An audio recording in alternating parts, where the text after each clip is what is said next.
on to the HealthyU podcast. I am your host, Dawn Funk, coming to you from the panhandle of Florida. And I am so excited, as always, because, man, we sure are blessed again today to have an amazing guest on the show. And I just got to chat with her a little bit before we got started. And I just love her passion and her energy. And I know you guys are going to be really drawn to that today as well. But we've got Jessica Speer here today. And this topic, I have to be honest, I think, we're getting up there. I've been doing this podcast for about 4 or 5 months now on a weekly basis. And I really think this is the first time that we've dived into a topic like this that I think is so important in today's world. And so today, Jessica is going to be talking to us about friendship truths to guide your social world. And Jessica is a mother of 2 daughters, and she's got a lot of experience, I was telling her, in this topic. So, but as always, you guys, make sure that if you're not driving, have a journal, take some notes. I know there's going to be some great advice today that you're going to want to write down. That's the former English professor and me encouraging you about the power of words and how they shape our lives. But if you're driving, then your homework is to listen to this twice, because you're going to want to listen and then listen again so you can take notes.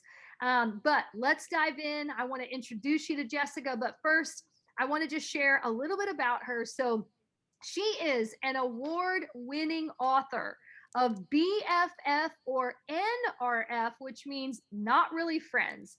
It's a girl's guide to happy friendships. And I love it because if you're on the YouTube, she actually has a picture of both of her published book titles behind her on the wall, which is really cool and very strategic. I love it. And then her second book is called Middle School Safety Goggles Advised. And that came out in August of 2022. And she's actually working on her 3rd book, which I find so inspiring as someone that's trying to birth my first book. So I'm just so inspired by that. But her interactive books engage and entertain readers by combining the stories with fun activities like quizzes and fill in the blanks. She blends humor, a dash of science, practical insights, and her writing unpacks the tricky stuff that peaks during adolescence and it resurfaces again throughout life. And she's got a master's degree in social sciences, and she loves to explore social emotional topics in ways that connect with kids and their families. And she's regularly featured in and contributes to media outlets on topics related to kids, parenting, and friendships. And as I said, I think I mentioned this, that she lives in Colorado with her husband and 2 daughters. And guys, she has a phenomenal website, just simply www.jessicaspeer.com. And that's SPEER. And this will be in the show notes. So make sure you check out her website. But before we dive into the interview questions today, I would just love for Jessica to just bond with you guys, share a little bit about herself, and then we'll get right into today's topic. So Jessica, go ahead and share. Oh, thank you for that awesome introduction, Dawn. I appreciate it. And I'm so excited to chat with you about something that's so important for all of us. How important are our friendships? But let's face it, they're tricky too. We all have these bumps in the road. So as you mentioned, I'm in the phase where I'm writing about this for kids. But I love this topic because it matters to all of us. I'm a mom. I've got a master's in social sciences, and I also just love human behavior and understanding what makes us tick and what makes us connect. So I started this process about 10 years ago, and I started to work directly with kids because I remember when I was a preteen and teen, that things got complicated. My relationships got complicated, and sometimes they're complicated because we might not have the skills to navigate those.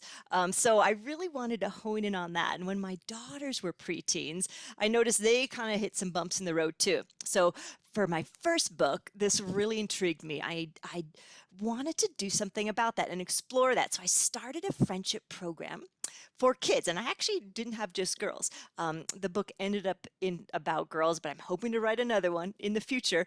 But I started a program for kids on friendships and skills and how to navigate this. And that then grew into my first book. So yeah, I'm excited to chat with you about this because this really matters. Friendships are so important to our own personal well-being and health, but they're not easy. They're challenging to navigate, and we all have different sets of skills and we all have different expectations. So I wanted to unpack that in both my program as well as this book. Awesome. Well, and I wish I would have had a book like this when I was in my preteen and teen years. I was just thinking about this the other day. I'm like, my parents, we moved in when I was in middle school. And, that was such a stressful time for my sister and I, the awkward new girls. We had to ride the school bus and we got teased all the time. And it was a really just sad, lonely time. I know some Hmm. people their high school years were their glory years. And that wasn't the case for me, or my sister. And, so I love that you're writing about this and you're giving emphasis on, healthy friendships. And I just think that's something that's so important today, especially, and I know you're going to probably touch on this just with social media and how that can be used in a really hurtful way. And I think Hmm. especially today, just as a mom of a daughter who's a teenager, I see just the stress that sometimes comes with social media and how that can strain friendships. So again, thank you for doing this work and for being a voice out there, and something that I think is so necessary. So I know you kind of already touched on this a little bit, but but how, just talk to us a little bit more about how you got into researching and writing about friendship. Did you, when you had that club, which I think is so cool, were you noticing certain things that you're like, oh, like I need to write about this and bring attention to it? Like what, I'm assuming that that was the catalyst that kind of you saw things. So maybe just touch on that, Yes, where the inspiration yes, was. and that is so true. So when I was working with kids in the program, it started to become really clear to me that there's so many nuances to friendship that we don't ever really hear about until we're in the thick of it. And I named them, over working with kids, I was like, oh, I'm going to call them friendship truths. And most of us learn these friendship truths the hard way. We come up to a tricky situation and then we're like, oh, actually it works like this. And sometimes it's a really tricky situation. So I was like, what happens if I start to front load this? What if we start to share some of these truths earlier on, so that maybe we go into these with a different mindset. So that's what I started to do with kids in the program, and I did notice like this relief in the room, like, oh, it's not just me.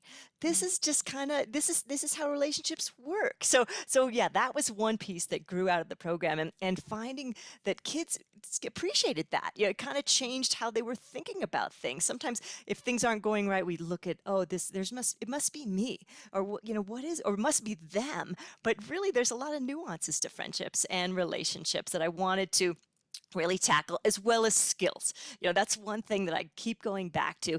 Relationships take a lot of skills that we all have strengths and weaknesses, and we all develop over the course of our lives. Even me now as a middle-aged woman, there's some things I'm pretty good at and some things like, I have a lot of room to grow still in that specific area. So realizing these differences between us as individuals too.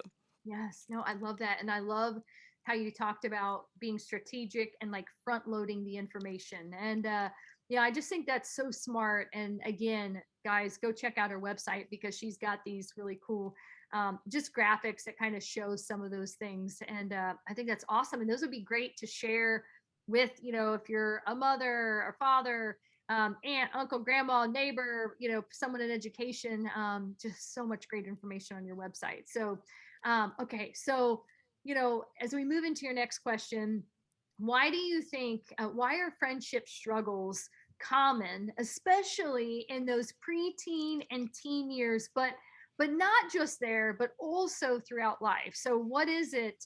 Why do they exist? Do you think? Okay, let's just we're going to go through a continuum here of our lives. So when we're really young, first of all, we don't even want to play with anybody. So when we're below 3, we're like, forget it, don't Yeah. touch my stuff. No, I don't want. So developmentally, we're not even there yet. And then we learn that hey, it's kind of cool to have people to play with, and it's all about play. So from the toddler years towards say I would say the middle of elementary school, our relationships and friendships are all about play. And then we have another developmental shift where it's less about play and it's starting to grow into more shared interests and maybe some shared identities. And so that explains why we start to see a lot of shifting happening, in the middle of elementary, definitely through middle school, because now everybody's there. So in elementary, some kids are there, some kids are still basing their friendships on play, but we start to see the shift. By the time we get to middle school, everybody is starting to figure out, wait, who are my friends, and what do I like, and who am I connecting with. So there's a lot of shuffling going on there, and that continues through high school, but it doesn't stop there. So now maybe we're in college or we're young adults, we're still trying to figure out, well, who am I, and what do I really like. From our preteens through our adult lives, our closest friendships tend to be based on a lot of shared interests and connection. So that shifts over time. When we are newly married, that might shift. If we have children, we're going to look for different things in friendships. We're in a different place in our lives. So this is always growing and changing over the course of our lives, which, I'll share one of my first friendship truths with you there is, friendship truth number 3. Friendships have different phases and change over time. So just knowing that Yeah. gives us the ability to know that, oh, okay, maybe that was an awesome friendship for that season of my life, but now I'm here. So just knowing that's a really natural transition. Our friendships do change over time. We might have a few friends that actually run the course of a lot of our lives, but what is much more typical is we have a lot of transitions in our relationships. Yeah, that's so good. Well, and I can think of two examples. Just one, my daughter who's in college, she had like such a nice, tight knit group of friends all through high school, great kids, with great intentions, right, to stay super close, but they all went to different colleges. And, they do get together, once or twice a year, but it's changed, it's like the friendship has evolved because now she has these new friends at, Hmm. Ohio State. And it's not that there was any falling out or anything that went wrong, but to your point, like as we move through different seasons, then those relationships can change. Yeah. And that's okay, like, that's just maybe a part of life. Yeah, So like let's normalize that yes. because sometimes we feel like, oh my gosh, we were so close, so Yeah. we start to feel bad, but let's Yeah. normalize that actually what happens is there's a lot of transitions and change, and we Yes. could still really value these friendships that were so important as in certain part of our lives, but now we're here, Yes. and we still might love them as much, or we might be ready Right. to actually move out of that situation, but just knowing that our friendships have seasons, and Yes. that is Oh, yeah. perfectly normal. Yes, I love that. Well, and what I think is so cool is that this is one of the positives of social media is that, like, even recently I've reconnected with my friend from high school. Like, her and I used to ride our bikes to school. Like, we were big buddies, lived right down the street. I lost touch with her for like what, 30-ish years. And now, thanks to social media, like, we're chatting again. I just sent her cookies recently. So it's pretty cool how it's Yeah. like time just, like, we just picked it right back up. You know what I mean? And that's such a Yes. beautiful thing. So Yeah, and I love that because I think if we gracefully exit, or say a friendship phases out, if we can navigate that in a way that opens the door to that in the yeah, future. Sometimes yeah, I think we as humans feel like we have to put a harsh ending to this if something is not going well. But yeah, actually, if we just carefully move out of that in a way that treats the other person with dignity and yeah. treats ourselves with dignity, you never know. You Right. never know what might happen 20 years down the road because we're always growing and changing as Yes. individuals. So good. Awesome. So moving on to this next question. I'm excited about this one because my interest is so piqued. But what is the friendship pyramid and why is it useful? Okay, so picture this in your head. So, the shape of a pyramid, a triangle. At the very, very tippy top, so a very small part of that pyramid are our close friends. And so, what we know from research, even, is that we all have not a ton of capacity to have a lot of close friends. In fact, most of us can, given the time and the trust and the connection there, we have just a handful of people that fall into that really close bucket of friendships. And those are really special friendships. We feel like we can share deeper part of ourselves. There's a different level of trust, but those are rare, so not everybody we meet is going to grow into that close friendships. And that there's a reason for that, because that takes a lot of time and reciprocation and commitment to get those. But so that's just a tip of our friendship here in the very top. So the vast majority of the pyramid might, what I'm going to put loosely, in the friends bucket. And especially now that we have online friends and things like that. So Mm. friends, I'm very loose with that term because we kind of are today in society. So friends might be coworkers, they might be your neighbors, they might be classmates. And so these are people that know you, it's a fun relationship, there's maybe some level of connection there, but it's not nearly as deep as your close friends. So when I'm working with kids, I like to make sure they're aware of that, because sometimes, especially in the preteen and the teen years, there's some transitions where they might not feel like they have a really close friend, but if they look at their social world, they have a lot of people actually in that friend bucket, and that's a great place to start looking for relationships that might actually be candidates for our close friends. So our friends, which is a big part of the pyramid, they're really important. We those are people that we're just connecting with, and maybe lightly staying in touch with, or seeing and chatting. So I want to just make sure I'm being clear that those are really important too. They Yeah. might not have the level of connection, but it's really important, especially for kids, to have a lot of kids in that friend bucket that they consider. And it doesn't have to be close, but they're people they're pretty comfortable with and they see them. Then under that huge base of the pyramid are acquaintances. And so these are all the people we don't know very well. Maybe we never had a class with them, or maybe we just see them around town, but we don't know them. New possible friendships. So for kids especially, I like to keep that open too.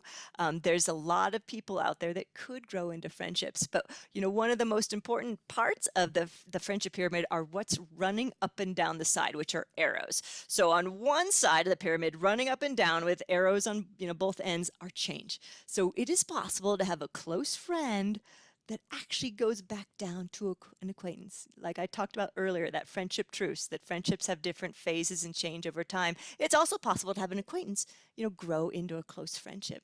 And then running down the other side of the pyramid are misunderstandings. And so we have these in our relationships all the time, at all levels of friendship. Even our close friends, there might be a really significant misunderstanding that causes a wrench in that friendship. So just you put two humans in a room of, at some point there's going to be some misunderstandings and conflict in that relationship, and that's okay. We learn and we grow through that. That's so good.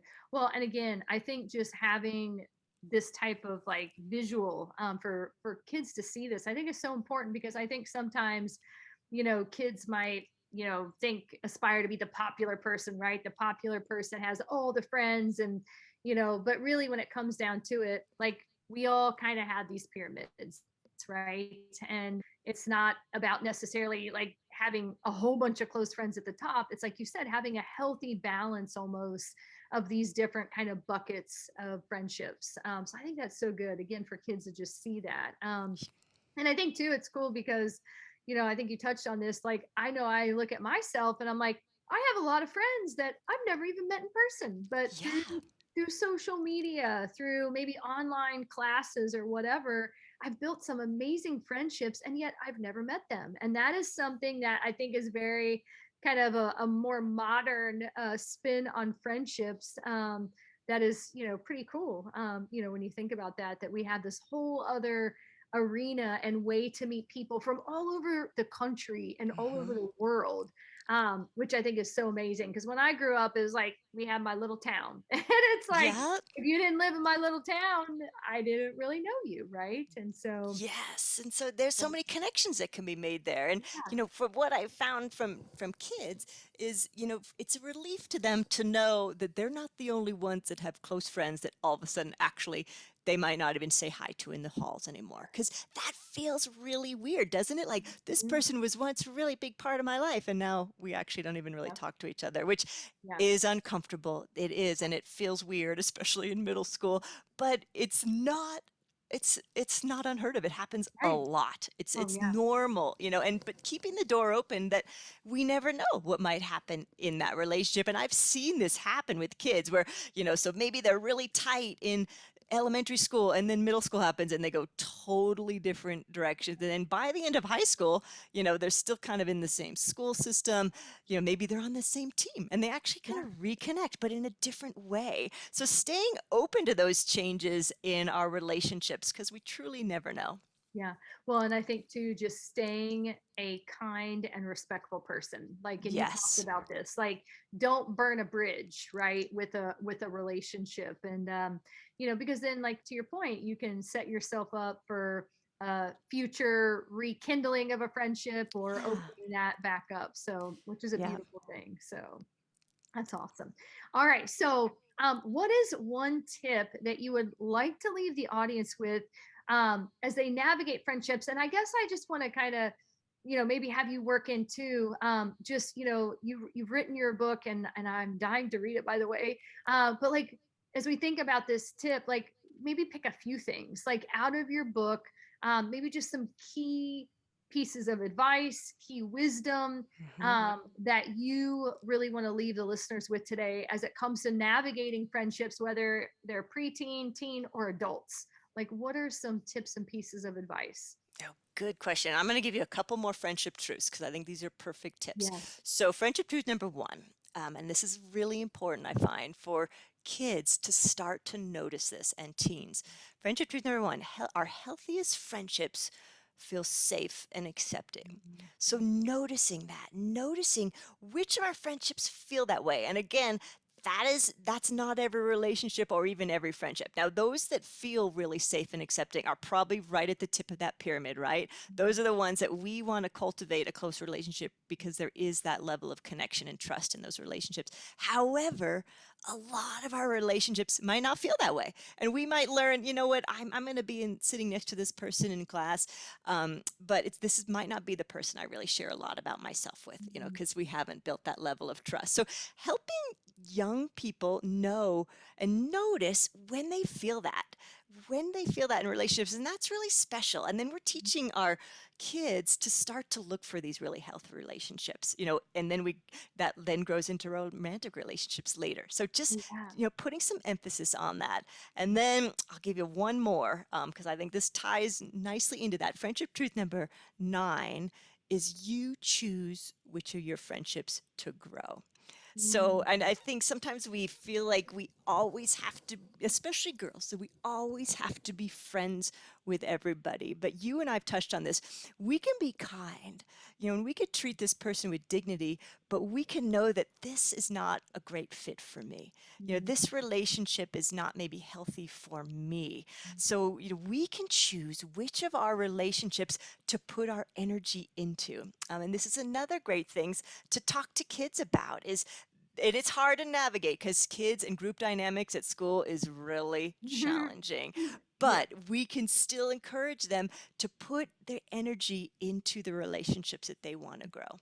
Yeah, I love that. I know I just sent your first quote to my friend. She's a school psychologist. And I was telling her that I was going to be interviewing you today.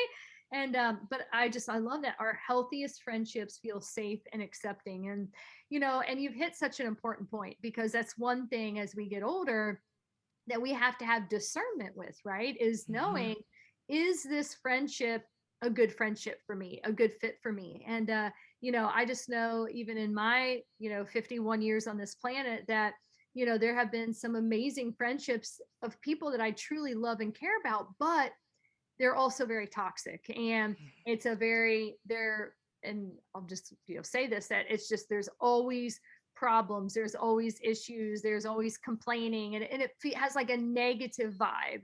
And I'm all about being a good listener and being a good friend, but for me personally, that is a type of friendship that I'm like, it is just, I'm a fixer.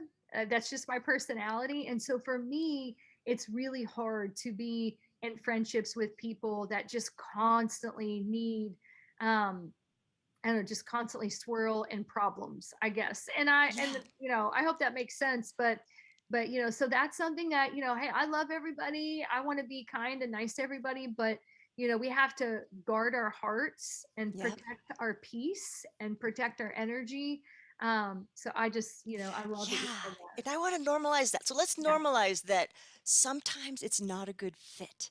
And Yes. let's give ourselves the grace to not go I wore my deep into that shirt. relationship. And let's give them the grace. Yeah, exactly. I Your know, shirt. every time I It's on shirt, your yes, shirt. Grace Right? Yeah. Lynn. Hey, And good let's shirt. give people the grace to move out of relationships with us. I think, Yes. we have to just do Yes. that and normalize it. That's okay. It's not always a perfect fit. And Yes. one last thing I want to specifically say to any parents that are listening here, sometimes during the preteen and the teen years, kids might not feel like they have a lot of relationships that are friendship to number one. They feel safe and accepting because of those changes we started with. Mhm. So, there's all these shifts going on. Kids are exploring their own identities. They're trying to figure out where they fit. And there's so many changes that I noticed for both of my kids. There was a period where they're like, who is my person?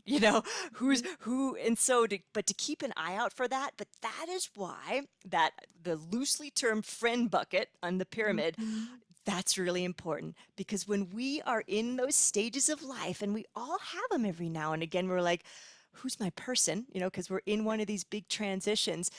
We know we still have this other bucket of people in our lives, until we find that those close, healthy, safe, feeling, accepting relationships, we still have people in that friend bucket. So if any parents are listening, I want them to know that there might be times that they notice that their teen is trying to figure that out. And it can Yeah. feel so vulnerable if they don't feel like they have that person, or if they don't know if this group is a fit.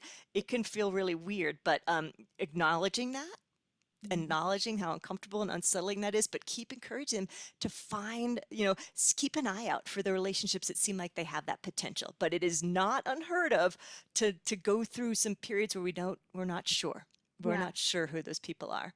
And I love that because that just makes me think of, I use this word pruning, that sometimes, we have to go through pruning in our relationships, because then that allows more time and energy to welcome new relationships into our lives too. Mm-hmm. So Yeah. pruning is okay. And you said something else too that I thought was really cool, was that sometimes, I guess you can look at it two different ways, but but sometimes like we're not a good fit for other Mm-hmm. people. And just being okay with that. Like, because I know for me, there have been seasons in my life where, maybe earlier on, I wasn't a good fit for someone. And because I didn't have that wisdom, or I didn't understand that that can happen, like it was very hurtful, right? Like, what did I do wrong? Like, why don't they want to hang out as much or whatever? But really the reality was, something completely different.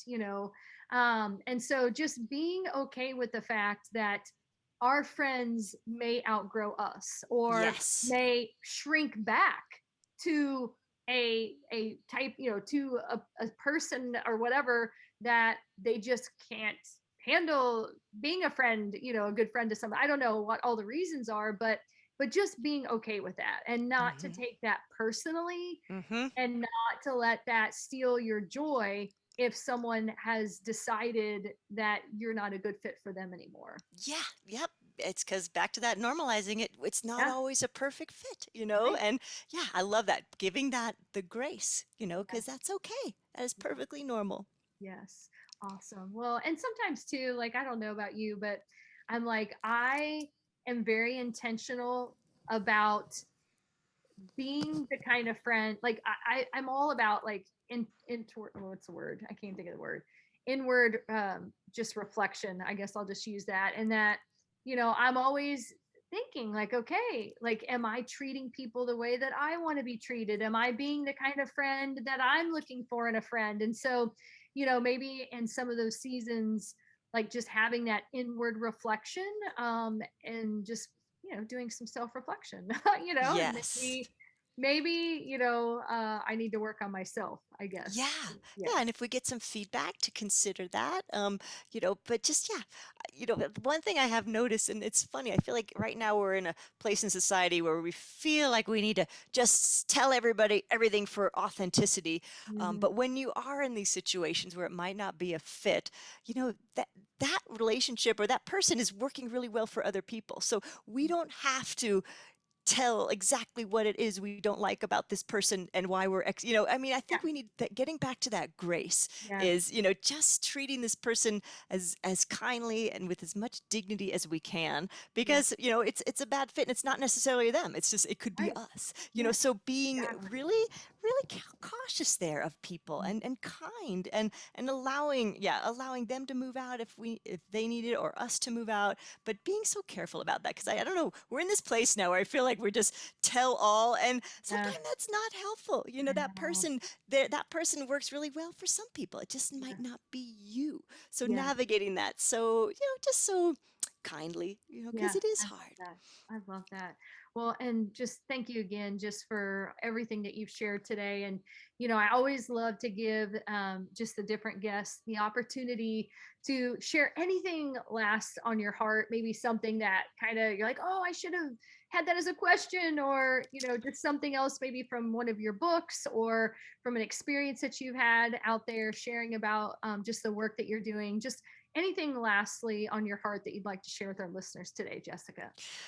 One thing that's been so helpful for me to remember, especially if I'm in a really difficult situation, or maybe dealing with a person in quotes that is maybe a little more difficult, I just have to keep reminding myself that we're all doing the very best we can with the skills we've got. We Yes. all have our own set of strengths and weaknesses. We all have our own set of experiences. And on any given day, we're all tend to be doing the best we can with the skills we got. And so, when you find yourself in those really challenging situations, just reminding that can help keep us a little bit more out of judgment, and just knowing what they have going on is, this is it's really challenging right now, and this is how they're dealing with that. So just keeping that in mind, and like you said, don't take things personally. Yeah. Well, and there's one of my favorite books. I know, and I'm sitting here racking my brain because I can't think of the fourth one, but there's a book called The Four Oh, Agreements. I know And- them. That's one Yes, of my favorites. I yes, I know the four. yes. Let's go through. Let's share them. Okay, good. Okay. Okay. So don't Okay. take things personally. Yep. Don't make assumptions. Yes. Oh, and I had the third one. Always tell the truth, Oh, or oh, tell the truth. And, I know one of them, I don't know if it's like a subtitle with it, but like what you just said, and that's what made me think about this book is do the best you can in the season that you were in. And yes. so you kind of touched on that, sometimes people are going through different things or, going through different seasons. And just for us too, to remember, just always do the best that you can in the season that you're in. But yeah, I Yeah. think I left one off. So I'm That's a, number four was do your best. Oh, So okay. that's There you it. go. You got it. Okay. Hey, we got it. All right. But I love that. I actually have a little bookmark of that I use, sometimes when I choose that one. So I love that book. Such great advice. And especially the don't take things personally. I think that book Hmm. was pivotal for me to really let go, of that, thing that I kind of held on for a while when, I was like, what the heck? Like, what did I do? Or, so it's like, yeah, Yes. just don't take things personally. And, and in the business that I'm in, um, it's one of those things where, we can get ignored, like, we're reaching out to people, and I teach that to just the people that I lead. It's like, sometimes when you call someone or you message someone, and if they don't respond, that doesn't mean that they're mad at you or they don't like you. It's like, who knows? Life could be very full. They could be Yes. running all of their kids around to sports.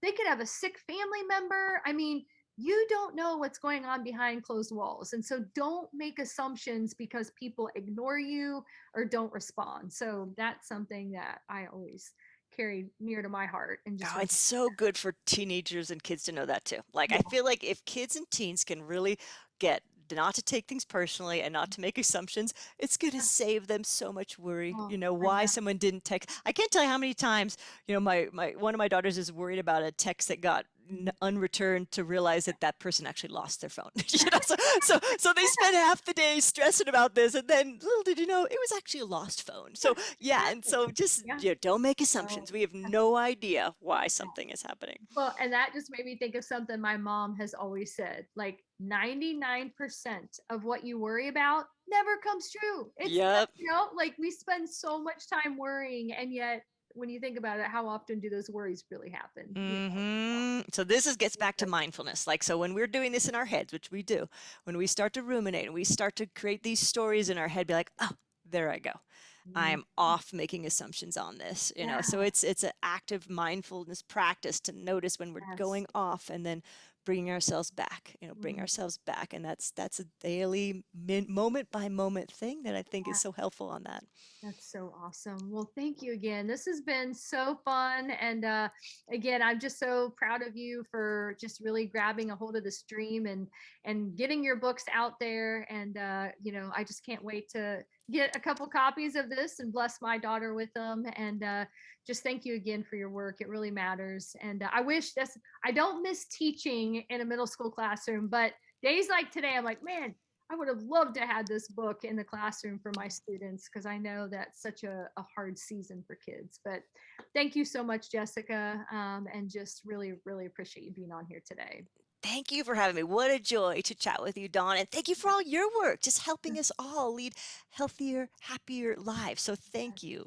Oh, thank you so much. And just thank you again to all of you guys listening. And as always, I like to remind you that as you've been listening to Jessica today, I have a feeling that, you've had some people come to the forefront of your brain, like, oh my gosh, they need to hear this message. They need to hear from Jessica and just what she's sharing about today. So please share this podcast, share this YouTube, depending on how you're watching it. Let's go out there and help more people in the world by sharing these amazing perspectives and just value out there. So, thank you guys so much for being on here today. As always, have a blessful rest of the day. And just thank you so much for listening to the Healthy You podcast. Take care, friends.